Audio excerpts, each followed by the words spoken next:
বলছে এই গৌর, আজ তোকে আমি অভিশাপ দেব। তোমার জন্য আজ আমার ছেলে মারা গেল। আজ আমি জনম দুঃখিনী মা, যেমন ছেলে হারিয়ে রাস্তায় রাস্তায় কাঁদছি, আমিও অভিশাপ দিলাম গৌর, এই কৃষ্ণ নামের জন্যে একদিন তুমি সবাইকে ছেড়ে তুমিও রাস্তায় রাস্তায় কাঁদবে।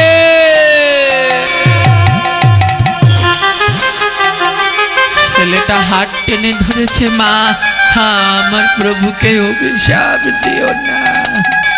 অভিশাপ দিয়ে দিলেন তারা। মহাপ্রভু বলল, মাথা পেতে নিলাম মা।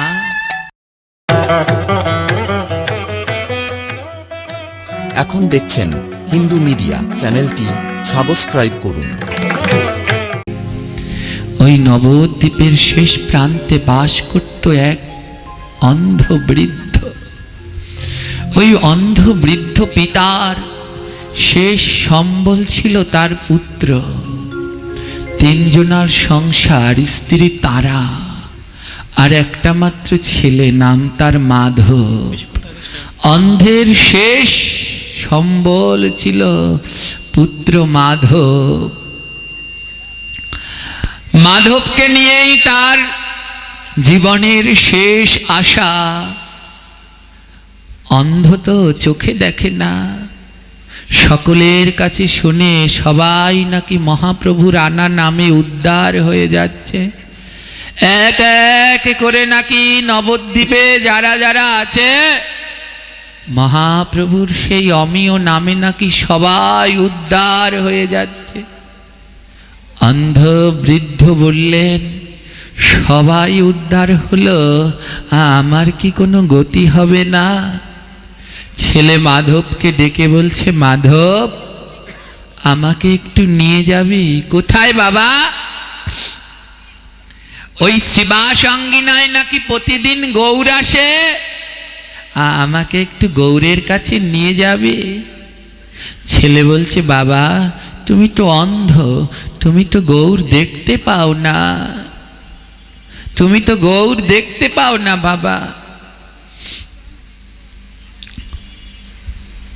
ছেলেটার কথা শুনে বাবা বলল, শোন, আমি তো গৌর দেখতে পাবো না, কিন্তু শুনেছি ওই গৌর নাকি একটা নাম নিয়ে এসেছে, সে নাকি নিজের বদনে ওই নাম গায়। নাম তো শুনতে পারবো, গৌর দেখলে তো আর উদ্ধার হব না। গৌরের আনা নাম শুনলে, কীর্তন করলে তো উদ্ধার হব। আমায় নিয়ে যাবি বাবা? চলো। ছেলের হাত ধরে ধরে চলেছে বৃদ্ধ পিতা। মা তারা রাজি না। যদি একটা শেষে কিছু হয়ে বসে, তুমি চোখে দেখতে পাও না, ছোট্ট ছেলের হাত ধরে যাচ্ছ, যদি একটা শেষে কিছু হয়ে বসে, তাহলে যে বড় সর্বনাশ হয়ে যাবে। যেও না, আমার কথা শোনো। শুনেছি ওই গৌর নাকি কি মন্ত্রতন্ত্র জানে, একবার যে তার কাছে যায় সব পাগল হয়ে যায়। সমস্ত কিছু ছেড়ে দিয়ে তারা নাকি সাত্বিক আহার করে, প্রসাদ পায়, আবার তিলক করে, তুলসীর মালা পরে, সব নাকি বশ করে নেয় ওই গৌর। যেও না, যেও না, ওখানে গেলে কিন্তু সব হারাবে। স্ত্রী তারাকে বলছে, যা হারানোর তা তো এতদিনে সংসারে হারিয়েই ফেলেছি, আর না, ওখানে গেলে তো গৌর ভক্তের সঙ্গ পাবো, একটু তাদের মুখে নাম শ্রবণ করতে পারবো। ছেলে মাধবকে বলছে, নিয়ে যাবি? চলো বাবা, আমি তো মায় নিয়ে যাব। মাধবের হাত ধরে রওনা দিলেন। আর যখন গিয়ে শিবাসাঙ্গিনায় বসেছে, মহাপ্রভু নিত্যানন্দ, হরিদাস সবাইকে নিয়ে প্রভু আমার সেই মধুময় ভুবন মঙ্গল হরিনাম গাইছেন। হরে কৃষ্ণ কৃষ্ণ কৃষ্ণ কৃষ্ণ হরে হরে হরে রাম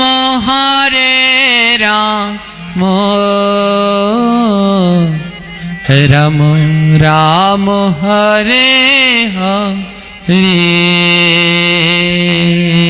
হরে কৃষ্ণ কৃষ্ণ কৃষ্ণ হরে হরে হরি বল। হরে রাম রাম রাম হরে হরে হরে কৃষ্ণ কৃষ্ণ কৃষ্ণ হরে হরে হরে রাম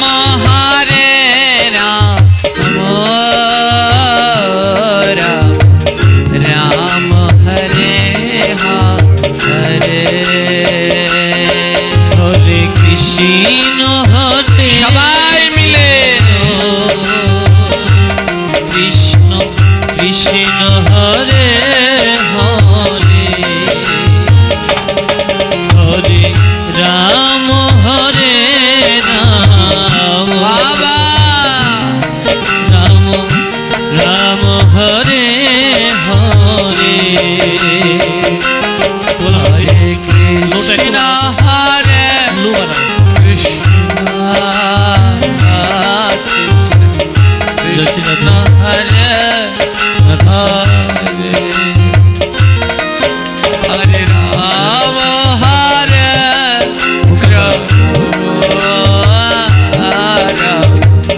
রাম হরে হরে হরে কৃষ্ণ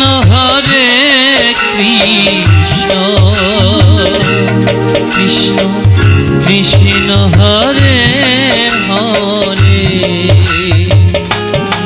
হরে রাম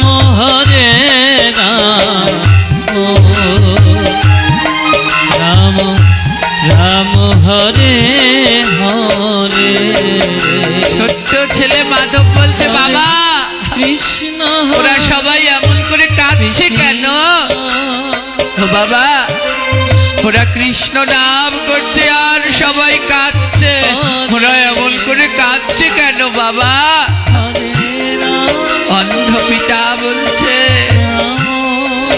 মাধব কৃষ্ণ তো তার কাছেই আসে যে বদনে নাম করে আর নয়নের ধারায় ভেসে যায়।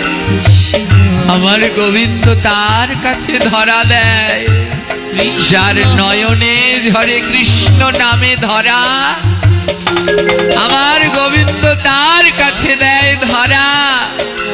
সবার কাছে ধরা দেয় না রে বাবা, যার নয়নে কৃষ্ণ নামে ধারা বয় তার কাছে ধরা দেয়। তাই তো ভক্তরা এমন করে কৃষ্ণ নামে কাঁদছে। কৃষ্ণ হরে কৃষ্ণ কৃষ্ণ হরে হরে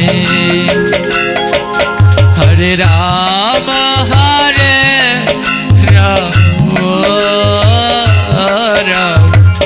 রাম হরে হরে হরে কৃষ্ণ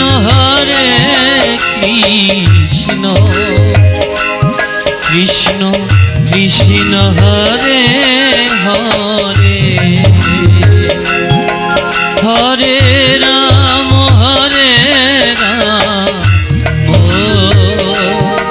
রাম রাম হরে হরে। ও বাবা কীর্তন তো শেষ হয়ে গেছে, চলো বাড়ি ফিরে যায়। বৃদ্ধ পিতার হাত ধরে ছোট্ট মাধব যাচ্ছে আর বদনে গাইছে হরে কৃষ্ণ কৃষ্ণ কৃষ্ণ হরে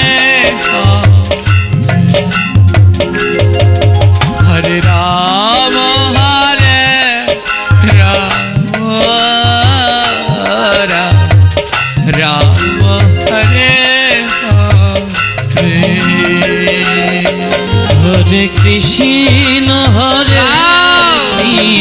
অজীব এমন মানব জন্ম আর পাবে না।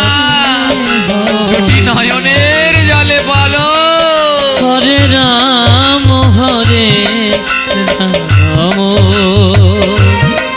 রাম রাম হরে হরে। পরের দিন সময় হয়ে গেছে। কৃষ্ণ ও বাবা, পরের দিন সকালবেলা ডাকছে ছেলে, বাবা যাবে না? কত সুন্দর কীর্তন হয় ওখানে জানো বাবা? মহাপ্রভু যে নাম গায়, ও নামের মধ্যে কি যেন এক জাদু আছে বাবা। যখন অমন করে নাম গায় মনটা কেমন উথাল পাথাল করে। যাবে না বাবা? চল চল, আর দেরি নয়। দুটি হাত তুলে বাবা আর ছেলে যাচ্ছে। হরে কৃষ্ণ হরে কৃষ্ণ হরিব। কৃষ্ণ কৃষ্ণ হরে হরে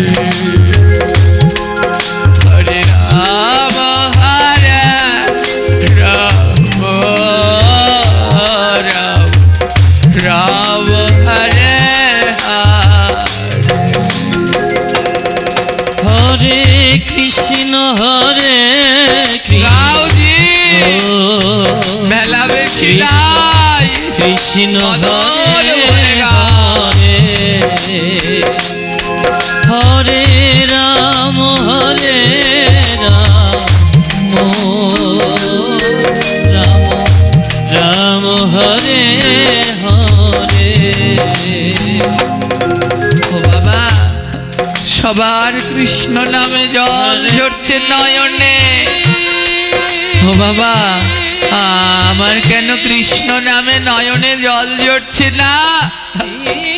পিতা বলছে, বাবা এখানে বসে থাকিস না, তোর তো চোখ আছে, তাই তুই কৃষ্ণ ভক্ত দেখতে পাচ্ছিস, কিন্তু আমি তো অন্ধ, কৃষ্ণ ভক্ত দেখতে পাই না। তাই যা বাবা, যেখানে কৃষ্ণ ভক্ত আছে সেখানে ছুটে যা, আর গিয়ে বুকের মাঝে জড়িয়ে ধর। দেখবি কৃষ্ণ ভক্তকে বুকের মাঝে জড়িয়ে ধরলে তোর নয়নেও কৃষ্ণ নামে জল ঝরে। দেরি করিস না বাবা, কৃষ্ণ ভক্তের কাছে ছুটে যা।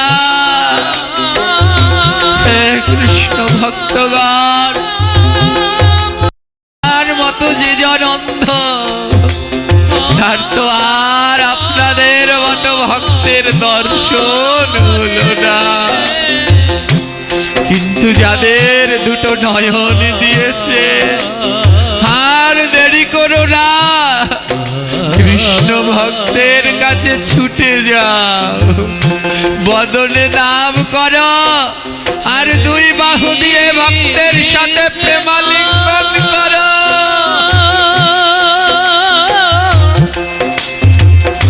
হরে কৃষ্ণ হরি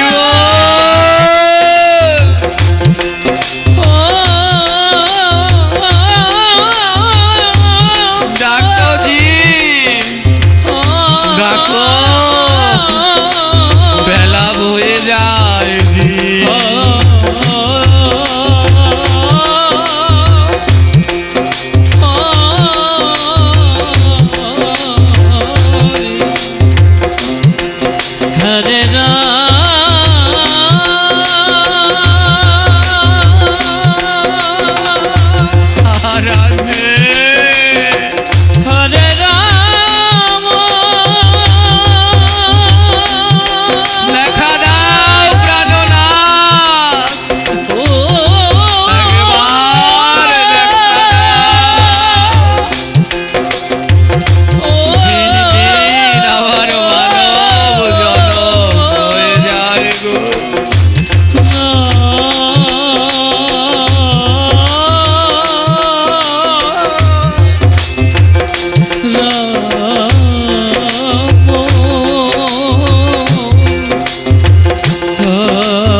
হবে না। আজ এই বৃন্দাবনের হাট এখানে ভেঙে যাবে। হরে রাম কালার কেউ এখানে আসবে না, কেউ আর এই আঙিনার ধুলা কাল মাখবে না। হরে রাম তাই আজ যত পারো ভক্তের ধুলা মেখে লও, এমন জন্ম আর হবে না।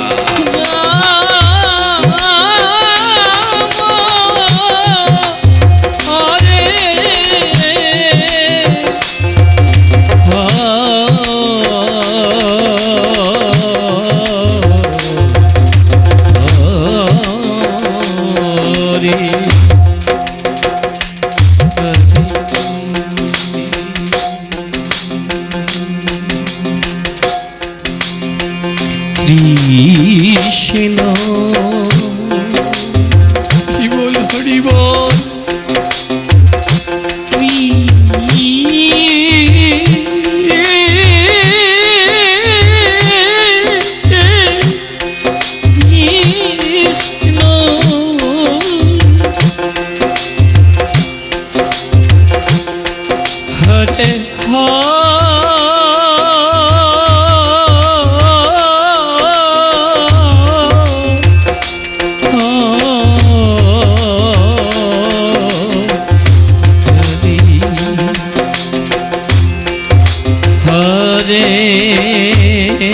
হরে রাম হরে রাম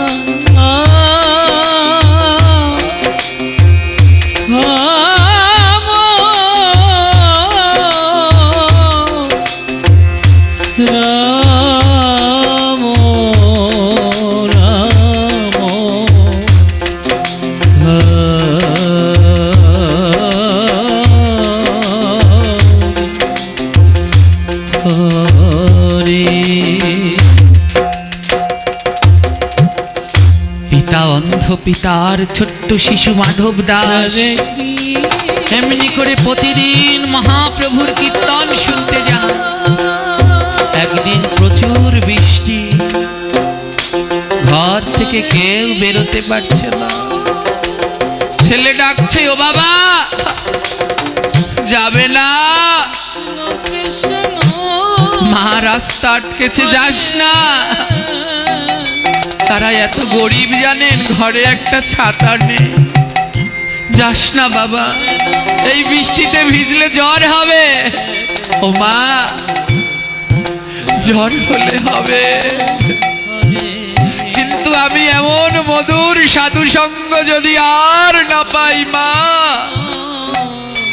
আমায় বাধা দিও না। এমন মধুর কৃষ্ণ নাম যদি আর না শুনতে পাই, বাবা যাবে না। বৃদ্ধ অন্ধ পিতার হাত ধরে ছোট্ট মাধব দাস বৃষ্টিতে ভিজে ভিজে যাচ্ছে নাম শুনতে। আর ওই 3-4 ঘন্টা ধরে ভিজা গায়ে নাম শুনলেন। আবার নাম শেষে বৃষ্টিতে ভিজতে ভিজতে বাড়ি ফিরলেন। ছোট্ট বাচ্চা তো মা, জ্বর উঠে গেছে, এত জ্বর আর থামছে না। একদিন কেটে গেল, বাবাকে বলছে, বাবা আজ যাবে না। বাবা বলছে, তোর গায়ে যে ভীষণ জ্বর, এ নিয়ে কেমন করে যাবি? এই দুর্দিন এই ঝড় বৃষ্টির মধ্যে যেতে হবে না।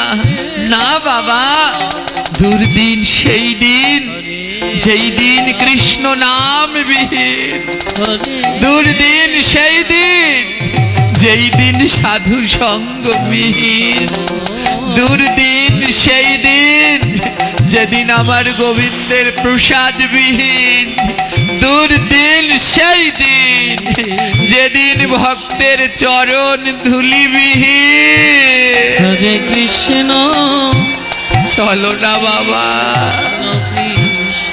ও বাবা, হরে হরে যদি হেঁটে না যেতে পারি গড়াতে গড়াতে যাব, তবু আমি সাধু সঙ্গে যাব বাবা। হরে রাম ওই জ্বর নিয়ে সাধু সঙ্গে গেলেন মা। রাম রাম পরের দিন ছোট্ট মাধবের প্রচুর জ্বর, থামছে না। মা তো আর সহ্য করতে পারে না, ছুটতে ছুটতে কবিরাজদের কাছে গেলেন। তৎকালীন সময়ে নবদ্বীপে যত কবিরাজ ছিল সব তান্ত্রিক, মহাপ্রভুকে তারা সহ্য করতে পারত না। কবিরাজের কাছে গেল, কবিরাজ মশাই আবার ছেলের বড় জ্বর। কি করে জ্বর হলো? আরে ওই শিবাসের বাড়িতে কীর্তন শুনতে গেছে, বৃষ্টিতে ভিজে জ্বর হয়েছে। তান্ত্রিকরা রেগে গেল, ওই গৌরের কাছে গিয়েছে, আমরা কোনো ওষুধ দিতে পারবো না। যা তোর গৌরকে গিয়ে বল ওই কীর্তনে জ্বর হয়েছে, কীর্তনেই জ্বর সেরে যাবে। সবার দাঁড়ে দাঁড়ে গেল, কিন্তু কেউ ঔষধ দিল না। জনম দুঃখিনী মা খালি হাতে ফিরে আসলো। সন্ধ্যাবেলায় ছেলেটার শ্বাস উঠেছে, মারা যাবে। বাবাকে ডেকে বলছে, ও বাবা, মা তো জানে না ওই কৃষ্ণ নাম কি মধুর, মা তো যায়নি। তুমি তো জানো বাবা কেমন করে আমার গৌর কীর্তন করে, আমাকে একটু কীর্তন শোনাবে বাবা? আমার মনে হয় এখানেই বেলা শেষ। ও বাবা, আমার মনে হয় আমার প্রাণ চলে যাবে, একটু কৃষ্ণ নাম গাও বাবা। আমি নাম শুনতে শুনতে যা। হরে কৃষ্ণ কৃষ্ণ কৃষ্ণ হরে হরে হরে রাম হরে রাম মা জড়িয়ে ধরেছে, মাধব আমাকে ক্ষমা করে দে, আমি তোর হতভাগা মা। সবার কাছে গিয়েছিলাম ঔষধ আনতে, কিন্তু কেউ দিল না, সবাই তাড়িয়ে দিল। গৌর ভালোবাসে বলে কেউ ঔষধ দিল না। এক পাশে দাঁড়িয়ে মহাজন বলল, যারা এই ভক্তিপথে নেমেছো, যারা গৌরকে ভালোবাসো, তাদের কিন্তু আত্মীয় স্বজন বন্ধু বান্ধব সবার ভালোবাসা ছাড়তে হবে গো। তাদের আর কেউ ভালোবাসতে চায় না। যারা প্রসাদ বুঝি হয়েছ, আত্মীয় স্বজন আসতে চায় না, ও বাড়ি গেলে নিরামিষ খেতে হবে, সবাই দূরে ঠেলে দেবে। কিন্তু তোমরা যেন গৌর ছেড়ো না, ধরে রেখো, সবাই ঠেলে দিলেও গৌর তোমাদের ছেড়ে যাবে না। ছেলেটার শ্বাস উঠেছে, মারা যাবে, চোখ দুটো বন্ধ করে দিয়েছে, নিঃশ্বাস নেই। সেই সময় মহাপ্রভু ওই রাস্তা দিয়ে কীর্তন করতে করতে যাচ্ছে। আজ জনম দুঃখিনী মা বলছে, এই গৌর, আজ তোকে আমি অভিশাপ দেব। তোমার জন্য আজ আমার ছেলে মারা গেল।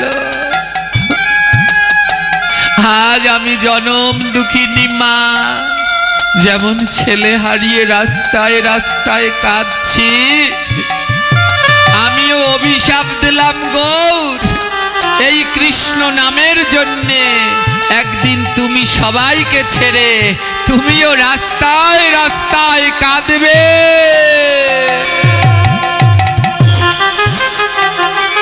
ছেলেটা হাত টেনে ধরেছে, মা আমার প্রভুকে অভিশাপ দিও না। অভিশাপ দিয়ে দিলেন তারা। মহাপ্রভু বলল, মাথা পেতে নিলাম মা, আর অভিশাপ মাথা পেতে নিলাম। একদিন আমি কৃষ্ণ কৃষ্ণ বলে রাস্তায় কাঁদবো আর গড়াগড়ি দেব, মাথা পেতে নিলাম। মহাপ্রভু কীর্তন নিয়ে চলে গেলেন।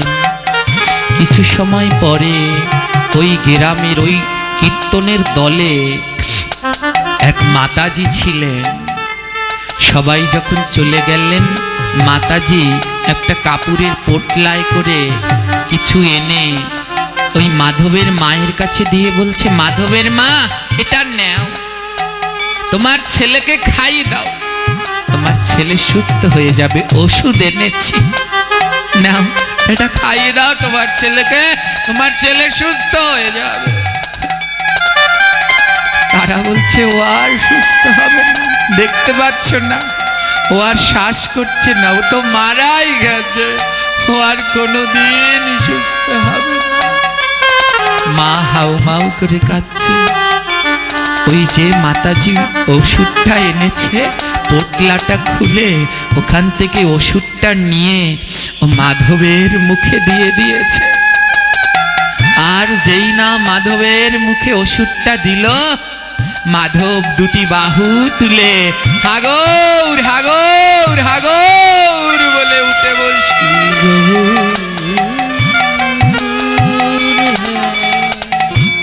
ছুটে গেল মাধবের মা, আরে আরে ও নবদ্বীপের মা, কি ঔষধ দিয়েছো আমার ছেলের মুখে?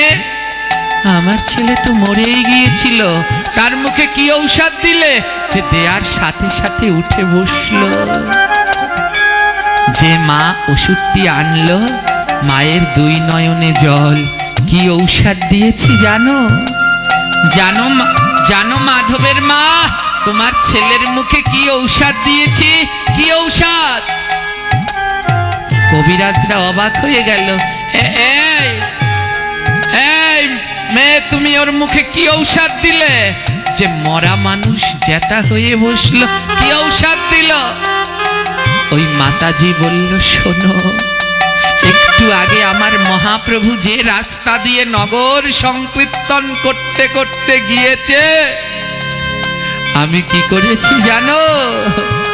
ওই রাস্তা থেকে ধুলাই এনেছি। ওই রাস্তা থেকে ধুলাই এনেছি। ওই রাস্তা থেকে ধুলাই এনেছি। ওই রাস্তা থেকে ধুলাই এনেছি। আমি কৃষ্ণ ভক্তের চরণ ধুলা সঙ্গে এনেছি। আমি কৃষ্ণ ভক্তের হরি বল হরি বল। ধুলা কৃষ্ণ ভক্তের, কেউ উঠবেন না, শেষটা পর্যন্ত শ্রবণ করো। আমি এনেছি। আমি গৌর ভক্তের চরণ ধুলা সঙ্গে এনেছি। আমি গৌর ভক্তের চরণ ধুলা, গৌর আগো আমি গৌর ভক্তের চরণ ধুলা সঙ্গে এনেছি। ও মাধবের মা, একটু আগে যে গৌরকে অভিশাপ দিয়েছ, তোমার ছেলের মুখে আমি কি দিয়েছি জানো? সেই ভক্তের ধুলা পুত্রের মুখে আমি দিয়াছি। ও সেই ভক্তের ধুলা পুত্রের মুখে, ভক্তের ধুলা